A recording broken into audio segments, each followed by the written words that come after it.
My message is that we'll be watching you.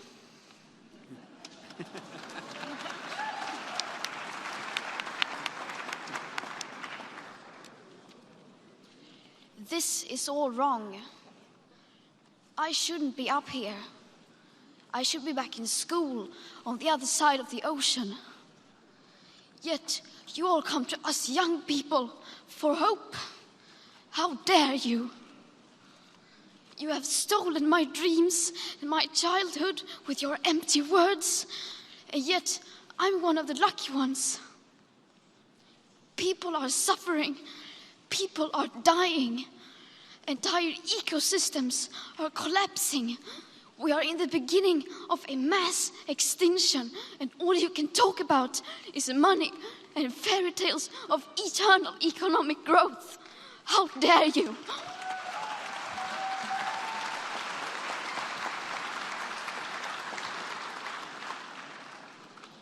For more than 30 years, the science has been crystal clear.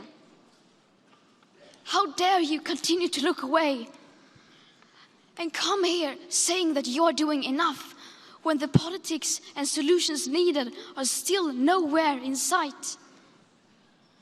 You say you hear us and that you understand the urgency.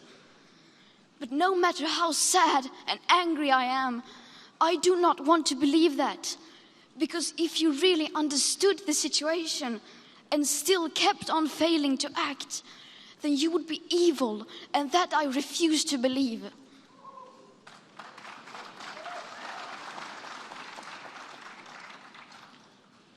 The popular idea of cutting our emissions in half in 10 years only gives us a 50% chance of staying below 1.5 degrees and the risk of setting off irreversible chain reactions beyond human control.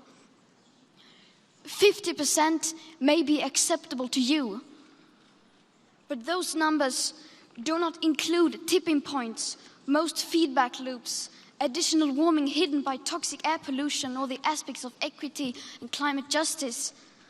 They also rely on my generation sucking hundreds of billions of tons of your CO2 out of the air with technologies that barely exist. So a 50% risk is simply not acceptable to us, we who have to live with the consequences. To have a 67% chance of staying below a 1.5 degrees of global temperature rise, the best odds given by the IPCC, the world had 420 gigatons of CO2 left to emit back on January 1st, 2018. Today, that figure is already down to less than 350 gigatons. How dare you pretend that this can be solved with just business as usual and some technical solutions? With today's emissions levels, that remaining CO2 budget will be entirely gone within less than 8.5 years.